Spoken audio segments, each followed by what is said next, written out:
Seiring dengan perkembangan teknologi komunikasi dan informasi saat ini, turut mempengaruhi adanya perubahan industri media yang mampu menampilkan berbagai macam informasi kepada khalayak secara lebih luas melalui media sosial. Adanya beragam informasi ini tidak lepas dari adanya peran dari berbagai pihak yang berkepentingan dalam menjalankan setiap tugas dan tanggung jawab untuk menyampaikan segala informasi yang diperlukan oleh khalayak. Namun, seiring dengan kuatnya arus informasi dan komunikasi, menyebabkan masyarakat tidak hanya menerima informasi saja, melainkan juga dapat untuk menciptakan, mengolah, dan menyalurkan narasi melalui media sosial. Hal tersebut yang kemudian dapat memicu adanya permasalahan terkait komunikasi, seperti adanya penyebaran hoax. Maka dari itu, diperlukan adanya jalan tengah berupa kesepakatan bersama terkait etika global sebagai wujud solusi dari permasalahan di era globalisasi saat ini.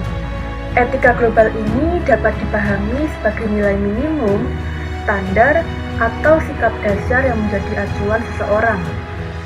Etika global dalam hal ini juga dapat dijadikan sebuah pedoman seseorang dalam bertanggung jawab terhadap segala tindakan yang ada. Dalam menjalankan setiap tugas dan tanggung jawab yang ada, seseorang wajib untuk berpedoman terhadap etika profesi atau segala bentuk aturan yang telah ditetapkan. Hal ini juga berlaku terhadap profesi kepolisian yang memiliki kode etik yang telah diatur secara normatif dalam Undang-Undang Nomor 2 Tahun 2002 mengenai Peraturan Polri yang menjelaskan bahwa Kepolisian Negara Republik Indonesia itu memiliki tujuan dalam mewujudkan terpeliharanya keamanan, ketertiban, tegaknya hukum, terciptanya perlindungan, pengayoman, dan pelayanan kepada masyarakat, serta terbinanya ketentraman yang menjunjung hak asasi manusia.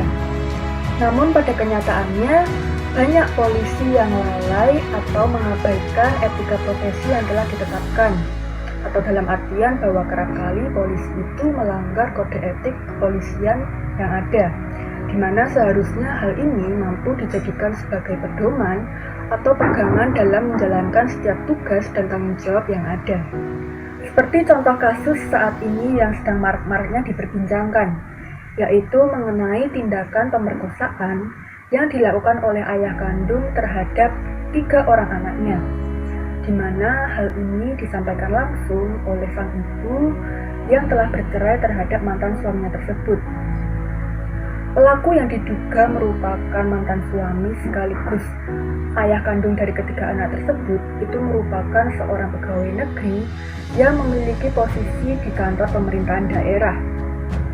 Kemudian sang ibu pun melaporkan kejadian tersebut dan polisi sempat melakukan penyelidikan sebelum akhirnya memberhentikan proses penyelidikan ini.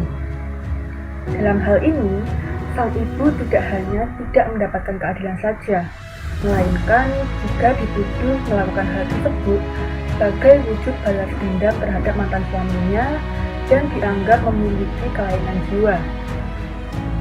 Akun Instagram Polres Luwu Timur dengan username @humasreslutim melabeli dan memberikan pernyataan melalui Instagram story-nya bahwa kasus pemerkosaan ini hanyalah hoax. Setelah muncul salah satu artikel yang membahas mengenai kasus ini dan mengunggahnya melalui website yaitu projectmultatuli.org. Hal ini pun sontak menarik perhatian masyarakat dan mulai banyak media yang memberitakan kasus ini.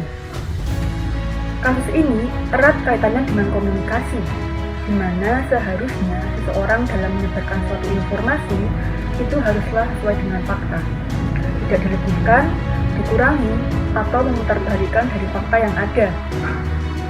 Namun, respon yang diberikan oleh Polres Luwu Timur yang melabeli salah satu artikel dari jurnalistik di mana karyanya tersebut telah diterbitkan secara profesional merupakan bentuk dari pengabaian terhadap etika komunikasi dan supremasi hukum, di mana seharusnya pihak kepolisian itu melakukan koreksi seturut dengan pasal 5 ayat 2 dan 3 Undang-Undang Nomor 40 Tahun 1999 mengenai pers, Di sisi lain, dalam hal ini justru pihak kepolisian mengklaim informasi yang sudah terkonfirmasi sumber dan datanya secara valid sebagai informasi yang palsu atau hoax.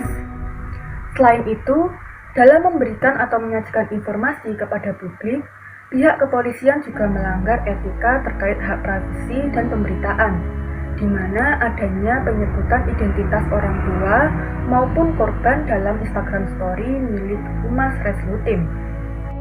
Menurut pasal 17 ayat 2 Undang-Undang Perlindungan Anak, mewajibkan semua pihak termasuk aparat kepolisian untuk merahasiakan identitas anak yang menjadi korban pelecehan atau kekerasan seksual. Mengacu pada pasal 19 ayat 2 Undang-Undang Peradilan Anak, identitas anak dapat meliputi nama orang tua, alamat tempat tinggal, wajah, serta hal lainnya yang mampu memicu pengungkapan jati diri anak. Berdasarkan adanya kasus tersebut, terlihat bahwa pihak kepolisian Luwu Timur dalam menyampaikan informasi, menyikapi, dan menangani kasus terkait pelecehan seksual masih kurang maksimal atau dapat dikatakan buruk. Hal ini dibuktikan dengan pihak Polres yang mengabaikan pengaduan korban serta memberhentikan proses penyelidikan tanpa adanya eksplorasi secara mendalam mengenai fakta-fakta yang ada. Sehingga hal ini menunjukkan bahwa pihak kepolisian tidak menjalankan setiap tugas dan tanggung jawabnya sesuai dengan integritas yang ada. Selain itu, pihak kepolisian yang seharusnya memiliki peran dalam menindaklanjuti kebenaran, keadilan, serta kemanusiaan bagi para korbannya, seturut dengan etika profesi yang diatur dalam Undang-Undang Nomor 2 Tahun 2002 justru mengalami penyelewengan. Hal ini menunjukkan bahwa pihak kepolisian itu bertindak berlawanan dengan etika yang ada.